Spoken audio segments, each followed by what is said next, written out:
적어도 4사람 앞뒤 좌우로.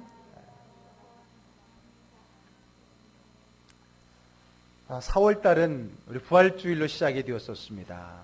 그래서 우리의 믿음도 부활의 믿음, 무덤에 갇혀있는 죽은 믿음이 아니라 부활한 믿음, 산 믿음, 생명의 믿음이 되자라는 말씀을 우리 4월에 함께 전하고 나누고 있습니다. 무덤은 죽은 자의 공간입니다. 부활과 생명의 자리는 무덤 밖이죠. 그래서 예수님은 부활하셨다는 것은 무덤 안에 계시지 않고 생명의 자리로 나오셨다라는 겁니다. 우리가 믿는 게 예수님이라면 또 그 예수님이 부활하신 예수님, 무덤에 계신 예수님이 아니라 부활하신 예수님이 그것을 믿는 게 우리의 믿음이라면 우리의 믿음도 무덤에 갇혀서는 안 됩니다. 무덤 밖으로 부활의 생명의 믿음의 자리로 나아가야 될 것입니다. 무덤은 어두운 곳이고 또 닫혀있고 묶여있는 곳이라 했습니다. 우리의 믿음이 이 무덤 밖으로 나와야 돼요. 지난주는 그 무덤이 바로 우리의 생각이라고 말했습니다. 즉 생각만 하는 믿음, 생각만 하고 삶으로 실천되지 않는 믿음, 그 믿음은 죽은 믿음. 생각에 갇혀있는 믿음은 무덤에 갇혀있는 것 같은 죽은 믿음이다라고 그랬죠. 그래서 우리의 믿음이 생각 밖으로 던져져야 된다라고 말씀을 나눴습니다. 그리고 이어지는 오늘의 말씀의 제목은요, 교회 밖으로입니다. 교회 밖으로. 사실 여러분 오른쪽에 설교 시리즈 나와 있는 거 보면 아시겠지만 원래 교회 밖으로의 설교는 마지막 5째 주의 말씀의 제목이에요. 그런데 그 5째 주에 원래 우리가 야외 행사를, 야유회를 가기로 했기 때문에 제가 설교를 기획하면서 야유회 가는 그날 교회 밖으로 나가는 거니까 그때 교회 밖으로를 정했었어요. 그런데 야유회가 이제 2주 당겨져서 우리 3째 주 바로 오늘 나가니까 그래서 그 설교도 제가 오늘로 연결한 거예요. 오늘 교회 밖으로 나가는 날 설교 제목이 교회 밖으로. 뭔가 상황과 연결되면은 더 기억하기도 좋고 또 연결되기도 좋을 것 같아서 5번째 주에 하려고 하는 설교를 제가 오늘 앞당겨서 하고 있는 겁니다. 자, 그건 그렇고 지금 우리는 우리의 믿음이 죽음의 공간인 무덤 안에서 생명의 공간인 무덤 밖으로 던져져야 된다는 말씀을 전하고 있어요. 지난주에는 그래서 생각 밖으로, 즉 생각이 무덤이라는 거예요. 자, 그렇다면 오늘 말씀이 교회 밖으로이면 교회가 무덤이라는 것입니까? 하긴 여러분, 역사적으로 중세 때의 교회는 무덤이었어요. 흔히 그들이 성인으로 불렀던 성자들, 성인들과 또 주교들, 훌륭한 주교들의 시신을 교회의 지하에 보관을 하고 있었거든요. 혹은 시신의 일부, 좀 그렇죠. 일부라도 그래야 그 교회가 그 시신이 있다라는 그것 때문에 유명해지고요. 죄송합니다만 효염이 있다 그렇게 약간 미신적으로 믿어왔었어요. 중세 때는. 그래서 교회가 무덤이다라는 말이 틀린 말은 아니었어요. 그렇다고 해서 지금 우리는 그걸 말하려고 하는 게 아니에요. 여러분 오늘 말씀을 오해 없이 들으시길 바랍니다. 교회가 무덤이라는 게 아니에요. 교회에 갇혀있는 믿음이 죽은 믿음이라고 하는 거예요. 지난주에도 여러분 생각이 무덤입니까? 아니, 생각이 무덤이 아니에요. 그러나 그 생각 안에 우리의 믿음이 갇혀져 있다면 그 생각이 무덤일 수 있다라고 하는 거예요. 우리는 첫 주에 무덤이 뭐냐? 어두운 곳이고 갇혀있는 곳이고 묶여있는 곳이다라고 했잖아요. 즉 우리의 믿음이 어느 한 곳에 갇혀있고 묶여있다고 하면 그게 바로 죽은 믿음, 무덤이 무덤이고 그곳이 아무리 좋아도 거기에만 묶여있다면 그곳이 무덤이 될 수 있다라고 하는 것입니다. 그런 의미에서 생각이 무덤일 수 있고 오늘 이 교회가 무덤일 수 있다는 거예요. 이 시간 예배 드리는 자리에서 믿음의 행위를 하지 않는 사람은 거의 없을 거예요. 그렇죠? 기도하자 하면 기도하고 찬양 부를 때 찬양 부르고 또 아멘도 하고요. 여러분 여기서 믿음의 행위를 하는 거는 너무나 자연스러워요. 예배 시간에 믿음의 행위를 하는 건 너무나 자연스럽죠. 오히려 아무것도 하지 않는 게 오히려 이상하죠. 초신자, 처음 교회 온 사람은 예배 드리고 때 기도하고 말씀 읽고 또 찬양 부르는 게 어색하고 잘 따라가지 못할 수가 있어요. 그러나 적어도 여기 계신 분들은, 늘 예배를 드리는 분들은 예배 시간에 기도하고 찬양하고 말씀 읽고 설교 듣고 이거 절대로 어색한 게 아니라는 거, 이상한 게 아닌 거예요. 오히려 교회에서는 그래서 믿음이 다 좋아 보여요. 좋아 보인다고요. 오히려 교회에서 믿음 없어 보이기가 쉽지가 않다라고 하는 겁니다. 그러나 문제는 교회 밖이에요. 오늘 이 시간 예배 드릴 때는 모두가 다 믿음 좋아 보일 수 있겠지만, 그러나 우리의 삶의 자리, 교회 밖에 나가서도 과연 우리도 주일 예배를 마치고 집으로 돌아가서도, 그리고 한 주간 나의 생활 영역 안에 살 때에도 이런 예배자의 마음과 행위가 자연스럽게 나오고 있느냐는 거예요. 물론 그렇다고 해서 집과 또 직장에서 이렇게 형식적인 예배를 꼭 드려야 된다, 그 얘기를 하고 있는 게 아니에요. 형식적인 기도와 어떤 예배의 어떤 폼을 얘기하는 게 아니라, 오늘 이 시간에 여러분들이 기도하고 찬양하고 아멘하고 또 성경을 읽고 하나님의 말씀을 듣고 하는 이것이 여러분들의 삶 속에서도 자연스럽게 이루어지고 있느냐라고 하는 겁니다. 또 그래야 된다는 거예요. 그래야 우리의 믿음이 이 교회 안에, 예배 안에 갇혀 있지 않고 우리의 삶으로 드러날 수 있다는 거예요. 그래서 오늘 예배, 교회 밖으로란 말은 또다시 예배 밖으로 수 있는 거예요. 오늘 예배를 마치고 교회를 떠나 집으로 돌아가고 여러분의 삶의 바운드로 들어갔을 때도 그 예배자의 마음으로 또 예배의 그 행위를 필요할 때마다 활용하며 살아갈 수 있느냐라고 하는 거죠. 여러분, 예배를 드릴 때 믿음이 필요한가요? 믿음이 필요한가요? 당연하죠.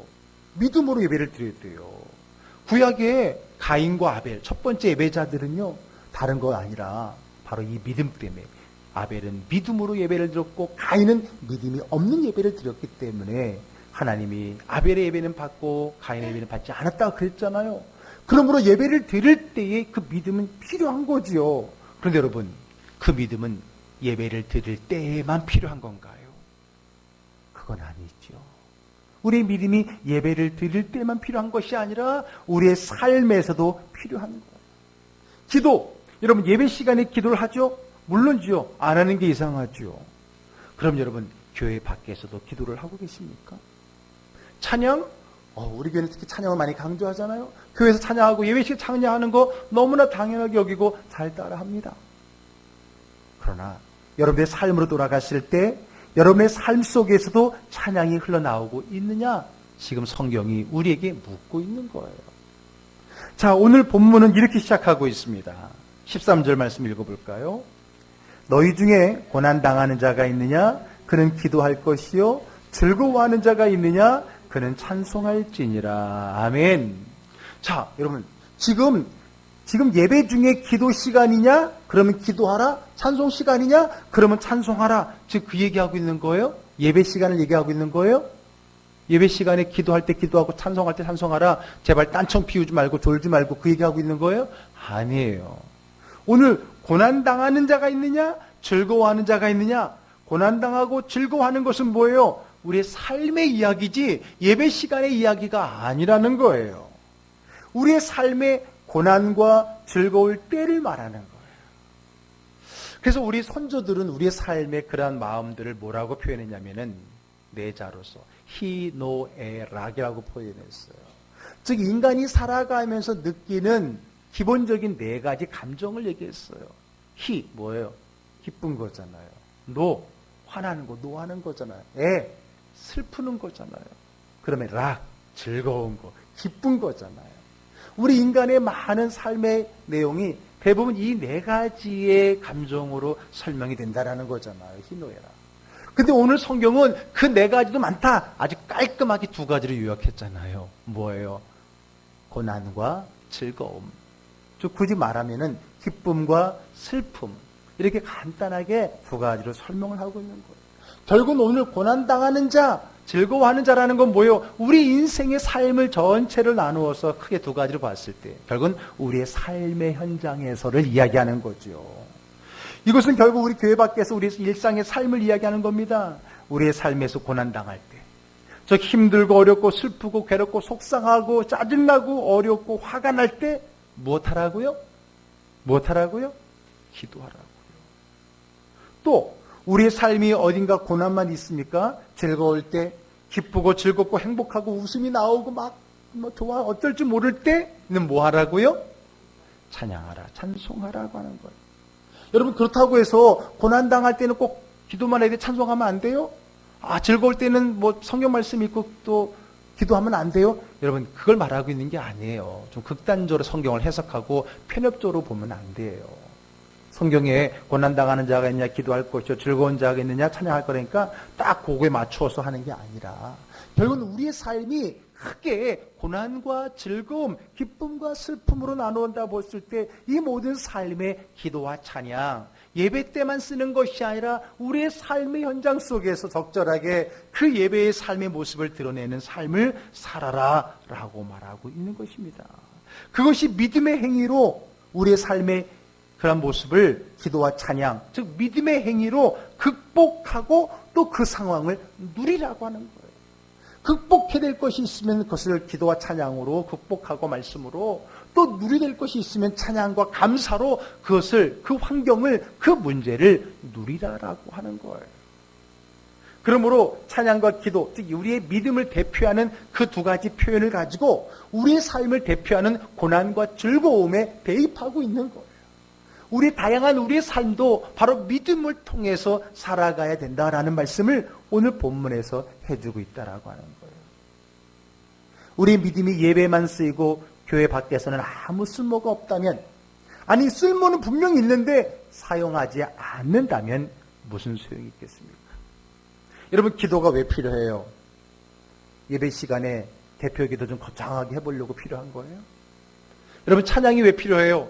찬양 시간에 꿀 먹은 벙어리처럼 가만히 있지 않고 이왕이면 화음을 내서 멋지게 아름답게 좀 남이 들으라고 찬양하기 위해서 찬양이 필요한 거예요? 아니에요. 그 기도와 찬양, 우리의 예배를 대표하는 이 두 가지의 표현, 이것은 우리의 삶에서도 필요한 거예요. 하나님께 예배 드리기 위해서, 하나님을 높이기 위해서도 필요하지만은 우리의 삶의 현장 속에 나타나는 희노애락, 즐거움과 고난, 이 모든 삶을 해석해내고 극복해내고 그것을 누리는 그 방법이 바로 이 믿음이라는 것을 믿으시기를 주의 이름으로 축복합니다. 아멘. 그래요. 여러분 학생이 학교에서 열심히 영어를 배우는데 밖에 나와서는 한마디도 써먹지 못한다면, 오직 그 영어는 수업 시간에만 사용한다면 무슨 소용이 있겠어요? 우리 아이들이 학교에서 구구단 열심히 외웠는데 생활에서는 하나도 적용하지 않으면 무슨 소용이 있어요? 수업 시간에 그 시간에만 필요한 공부가 무슨 소용이 있겠느냐는 거예요. 교회에서 열심히 예배 시간에 기도하고 찬양하고 말씀을 듣는데 집에 가서는 한 번도 기도하지 않고 찬양하지 않고 말씀 보지 않고 살아간다면 그에게 믿음이 무슨 소용이 있느냐는 거예요. 그의 예배는 도대체 무슨 예배일까? 그 사람의 예배는 그저 일주일에 한 번씩 하나님 면회 와서 면회 행위하는 것밖에 더 되느냐는 거예요. 요즘 아이들은요, 학교에 다 사물함이 있어서 책들 무겁다고 다 놓고 다녀요. 그러니까 책은 오로지 수업 시간에만 보는 거. 그런 걸로 전락하는 것처럼. 여러분들도 혹시 믿음이 그저 주일날 가서 예배 시간에만 딱 드리고 놓고 나오는 게 여러분 믿음은 아니에요? 그래서 한 주간 믿음 없이 살다가 주일날 교회 와갖고 지난주 놓고 왔던 그 믿음 탁탁 털고, 그것도 뭐 제대로 있긴 해. 탁탁 털고 그 믿음 가지고 예배 드리다가 돌아갈 때는 그 믿음 놓고 가는 그런 믿음은 아니냐. 그 믿음이 무슨 믿음이에요? 교회 밖의 믿음, 예배 안에서 밖의 믿음. 그 믿음 무슨 믿음? 죽은 믿음. 무덤 안에 있는 믿음. 그러므로 그 믿음을 교회 밖으로, 예배 밖으로, 우리의 삶의 현장으로 던져야 된다. 보내야 된다. 그 믿음은 우리의 삶에서 이루어져야 된다라고 하는 겁니다. 자, 오늘 본문 다음 절을 볼게요. 14절을 읽어보겠습니다. 너희 중에 병든 자가 있느냐? 그는 교회 장로들을 청할 것이요 그들은 주의 이름으로 기름을 바르며 그를 위하여 기도할지니라. 여러분 오늘 본문은 우리가 많이 듣고 아는 본문인데 지금 오늘 우리의 주제로 풀어가고 있는 거예요. 잘 들으셔야 돼요.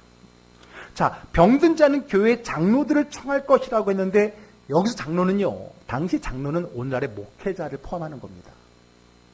목회자, 목사를 포함하는 거예요. 청한다는 것을 봐서는 지금이 예배 시간은 아니겠죠. 그렇죠? 예배 시간에 목사님 우리 집에 오라고 할 수는 없잖아요. 주일 예배 시간에. 이 시간은 어떻게 해요? 예배 시간 이외에 우리의 삶의 시간을 얘기하는 거죠. 주일 예배 시간이 아니에요. 우리가 살아가는 삶에서 아픈 문제가 발생하면 교회 지도자, 목회자를 불러서 기도를 받으라고 하는 거예요. 여러분, 교회 목회자를 주일 예배용, 주일 일회용으로만 사용하면 안 돼요. 표현이 좀 재밌죠? 여러분, 저는 여러분들의 주일 예배 일회용이 아니에요. 무슨 말인지 이해가 되세요? 주님, 목회자는 그저 주일날 우리에게 예배를 인도하고 설교해줄 목사님으로만 끝내버리면 안 된다는 거예요. 오늘 말씀 현장을 보세요. 병든 자가 있느냐? 이 병이라는 건 꼭 육체적인 아픔만을 얘기하는 게 아니잖아요. 마음의 아픔도 있을 수 있겠고요. 내 안에 있는 모든 고난의 문제들이 있을 거예요. 그런 문제들이 있을 때에 교회 장로, 목회자를 불러서 함께 그 문제를 나누고 기도를 받고 예배를 드리다라고 얘기하고 있는 것 아니겠습니까? 여러분, 그리고 여기서 장로를 단어적으로 본다면 아까도 말씀드린 것처럼 교회 목회자를 오늘날 목회자가 더 맞아요. 그런데 여러분, 이걸 좀 더 광의로 넓은 의미로 본다면 이것은 교회 모든 지도자요, 아니 모든 성도들, 교우들을 이야기한다고 해도, 그렇게 해석해도 무관합니다. 여러분, 성도가 아프다고 해서 꼭 목사님만 가서 기도해야 돼요? 아니잖아요. 목자님이 갈 수도 있고요. 아니면 나와 함께 신앙생활 같은 목원들이 가서 기도할 수 있는 거죠. 너는 장로가 아니니까, 목사가 아니니까 오지 마. 안 돼. 그 기도는 무효야. 말이 돼요? 아니죠. 그렇죠. 그런 면에서 본다면 오늘 이 14절에는 뭐예요? 우리의 문제를 누구와 공유하라는 거예요? 주의 종 목사와만? 아니죠. 성도들과 공유하라는 거예요. 어디에서? 우리의 삶의 현장에서라고 하는 겁니다. 내 삶을 믿음으로 연관지어서 생활하는 사람은 자연스럽게 목회자와 또는 다른 성도들과의 믿음의 관계를 유지하며 또 활용하게 되는 겁니다. 교회도 주일날 딱 한 번만 가지만은 우리 교회 목사님 혹은 성도님들도 주일날 딱 한 번 보고 대화하는 게 모든 게 끝이다라고 한다면 글쎄요, 그 삶의 믿음이 어느 정도 성장할 수 있을까요? 내 기도 제목 한 번 나누지 못하고 나의 아픔을 믿음으로 성도들과 공유하지 못하면서 정말 안타까운 믿음이 아닐 수 없습니다. 믿음은 하나님과 나의 1대1이라고 생각하지 마세요. 하나님은 그 사이에 분명히 교회를 두셨습니다. 교회를 두셨어요. 이 교회는 단순히 공간만이 아니라 그랬잖아요. 건물만이 아니라 그랬잖아요. 우리는 모든 믿음의 교제권에 있는 성도들을 말하는 겁니다. 물론 교회를 통하지 않고서는 하나님 앞에 갈 수 없다는 것을 말하는 그런 극단적인 얘기가 아니에요. 그러나 분명한 것은 교회가 우리와 하나님의 사이를 잇는 역할이 분명하고, 그리고 우리가 하나님 앞에 더 가까이 잘 갈 수 있도록 돕는 역할을 한다는 것을 우리는 명심해야 됩니다. 아멘. 이것이, 그래서 여러분, 우리 교회는 목회자일 뿐만 아니라 함께하는 성도들이 교회인 거예요. 그래서 우리는 함께하면 더 즐거운 교회, 우리 모두가 함께 즐거운 교회가 되잖아요. 그래서 목회자와 교우들을 주일에 한 번 예배 때 만나는 관계로 끝내지 말고 이들과 삶을 공유해야 돼요. 이것은 바로 믿음을 교회 밖으로 끌어내는 또 하나의 방법입니다. 그래서 이번 달에 설교 주제로 표현한다면은 목회자와 교우들을 교회 밖으로 던져버려라. 이해되시겠어요? 이해되시겠어요? 자, 계속해서 본문은 이런 믿음의 기도가 병든 자를 구원한다라고 하면서 또 이렇게 말씀해 주고 계십니다. 자, 16절 한번 읽어볼게요. 읽습니다. 그러므로 너희 죄를 서로 고백하며 병 낫기를 위하여 서로 기도하라. 의인의 간구는 역사하는 힘이 큼이니라. 아멘. 자, 서로 고백하며 서로 기도하라 라는 거예요. 이게 교회지요. 이게 교회지요. 서로 고백해요. 부끄럽다고요? 창피하다고요? 여러분, 내 기도 제목 말하면 괜히 내 약점을 보이는 것 같고, 그건 진정한 믿음의 가족이 아닌 거예요. 목사님한테 맨날 그냥 어제도 어떤 분하고 이제 예배를 드리는데 늘 목사님한테 좋은 소식보다는 안 좋은 것만 얘기해서 정말 죄송해요 그러는데 죄송한 게 아니거든요. 아닌 거거든요. 함께 공유하고 나누는 거예요. 다시 말씀드립니다. 여러분, 주의 종 목사를 주일 일회용 예배용으로만 활용하면 안 돼요. 제가 무슨 일회용 밴드도 아니고 말이에요. 일회용이 아니라 늘 언제든지 여러분의 삶 속에 필요할 때 찾고 함께 나누고, 이러면 목사님 힘들 텐데, 피곤하실 텐데, 귀찮으실 텐데, 천만의 말씀이에요. 여러분, 성도가 없으면은 그런 시간도 없는 거잖아요. 그렇죠? 그래요. 가지 많은 나무, 바람 잘 없다는 게 나쁜 뜻만은 아니잖아요. 그렇죠? 그거예요. 그걸 함께 나누는 거예요. 물론 그것만 나누지 말고 좋은 것도 나누어야지. 그것만 나누니까 좀 그래서 그렇지. 그리고요, 이건 꼭 목회자만도 아니잖아요. 여러분 목장, 저는 그래서 이것을 통해서 여러분의 목장이 좀 회복이 되고 더 풍성해지기를 주님 축복합니다. 여러분 왜 교회에서 목장을 나눴어요?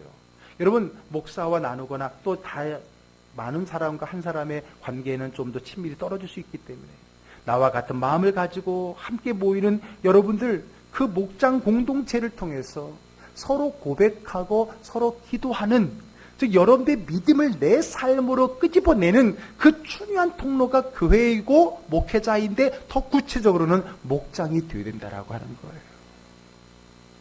그래서 오늘 본문에도 의인의 간구는 역사하는 힘이 큽니다. 서로 고백하며 서로 기도하라. 의인의 간구는 역사하는 힘이 크다라는 말은 이러한 의인들의 공동체에 연합된 기도, 그 기도는 역사하는 힘이 크다는 건 뭐예요? 하나님의 입장에서는 내가 더 잘 들어준다, 그런 의미 아니겠어요?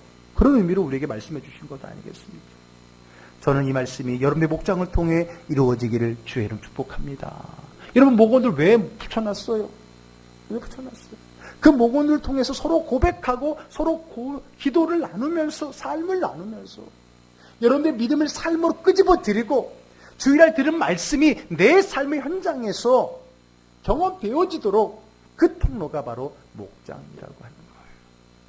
여러분 목장이 그런 의미에서 참 중요한 겁니다. 여러분의 목장 안에 그런 생명의 통로가 되기를 주의 이름으로 축복합니다. 우리의 믿음은 교회 안에서 예배 시간에만 필요한 것이 아닙니다. 우리의 삶에도 필요합니다. 아니, 절실히 필요합니다. 더 필요합니다. 더 필요해요. 여러분의 삶 속에 기도할 수 있는데도 기도하지 않고, 하나님 앞에 감사하고 찬양해야 되는데도 불구하고 찬양하지 않는 그러한 삶. 그러면서 예배 시간에는 누구보다 열심히 크게 기도하고 예쁘게 기도하고 멋지게 기도하고 누구보다 크게 아름답게 화음으로 찬양한들 그 예배를 하나님이 받으시겠느냐는 거예요. 예배 시간만을 위한 그 예배의 믿음이 무슨 소용이 있겠어요? 물론 극단적인 표현입니다. 그 믿음이 있을 때, 그 믿음이 내게 이 안에 충만할 때 그 믿음이 내 삶의 믿음으로 흘러가는 거겠죠. 우리의 삶의 믿음과 아무런 관계가 없는 것이 있을까요? 여러분 삶에 있는 모든 것들이 믿음과 전혀 아무런 관련을 지을 수 없을까요? 혹 그런 것이 있다면 그건 버려야죠. 그건 잘못된 거죠. 하나님과 관계없이, 하나님 없이 은밀하게 해야 되는 일이라면 하지 말아야지요. 그러나 우리의 모든 삶은 바로 말씀, 기도, 찬양과 무관한 삶이 없다는 거예요. 다시 말해서 우리의 믿음과 무관한 삶은 아무것도 없어요. 여러분 그래서 모든 일에 기도와 찬양과 말씀과 그리고 감사의 삶을 가지고 살아야 돼요. 여러분 아직 그것이 훈련이 안 됐다면요, 억지로라도 의식적으로라도 그 믿음과 연관시켜 보세요. 연관시켜 보세요. 물론 그것이 의미가 없는 형식만 남아있기 때문에 문제가 되겠지만, 그러나 여러분 처음부터 우리가 형식이라도 가져야죠. 그 나중 그 다음 단계의 이야기죠. 그래서 여러분 힘들고 어려울 때는 주여, 우리 어르신들은요 마치 습관적으로 주여 그랬단 말이에요. 에? 습관으로만 멈춰 있으면 문제지만은 그 말은 뭐예요? 이 문제에 주님 함께 해달라고 하는 믿음의 고백인 거잖아요. 그리고 좋은 일 있을 때는 하나님 감사합니다, 이런 말이 나왔잖아요. 그런 말만 하고 전혀 삶은 다르다라고 하는 것은 우리 지난주에 얘기했던 것이고, 근데 문제는 그런 말도 없다는 것은 그런 마음도 없다는 거잖아요. 여러분들의 삶의 모든 것을 다 기도로, 말씀으로, 찬양으로, 기도로 연관 지어 보세요. 밥 먹을 때 기도하고 있죠? 이것도 물어봐야 되나? 우리 학생들 시험 볼 때 기도하고 시험 보지? 에? 그렇지. 기도하지. 하다못해 연필을 굴리더라도 기도를 해야지. 잘 굴르게 해주세요. 기도하지요. 근데 여러분, 교회에 나와서 예배 시간에는 기도도 하고 찬양도 하고 감사도 하는데 왜 내 삶에 어려운 문제가 닥칠 때 기도할지 모르지? 왜 내 삶에 하나님이 큰 복을 주셨는데 감사할 줄 모르지? 찬양할 줄 모르지? 여러분의 기도와 찬양과 감사, 교회 예배 시간에만 묶여있고 갇혀있다면 그게 죽은 믿음이라는 거예요. 이제는 우리 그 믿음을 우리의 삶의 현장으로 던져버리자는 거예요. 아멘. 아멘. 오늘 설교 어려워요? 안 어렵죠. 설교는 어려운 게 아니에요. 삶으로 실천하지 못하는 게 문제인 것이죠. 오늘 우리의 믿음이 교회 밖으로 나가야 돼요. 오늘 우리는 교회 밖으로 나갈 거예요. 제가 오늘 그래서 오늘 복장도 그냥 교회 밖으로 나갈 복장 아예 하고 왔잖아요. 예? 오늘 나갈 거예요. 여러분 몸만 나가지 말고 믿음도 함께 나가기를, 주님께서 언제 어디선지 내가 너와 항상 함께 하시겠다고 하는 그 주님은 예배 시간에만이 아니라 여러분들이 살아가는 그 삶 현장 속에도 함께 하신다는 거예요. 그러므로 어느 현장이든지 예배 초소가 될 수 있고 하나님 앞에 예배자로 설 수가 있는 것입니다. 부디 바라기는 여러분들의 삶이 예배자의 삶, 하나님이 역사하시는 축복의 삶이 되기를 주의 이름으로 축원합니다. 이런 삶을 한마디로 정리해 준 게 성경에 있어요.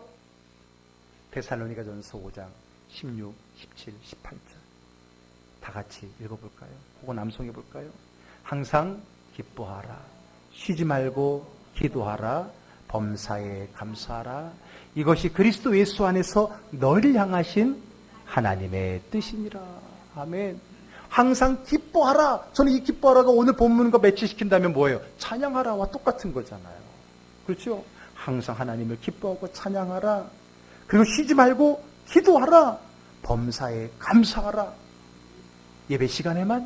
아니, 우리의 삶의 현장 속에 이런 은혜가, 이런 믿음의 삶이 나타날 때 이것이 너희를 향한 하나님의 뜻이요, 그 하나님의 뜻 가운데 산 자에게 주는 하나님의 복의 통로가 될 줄로 믿습니다. 오늘 우리가 그 믿음을 가지고 나아갑시다.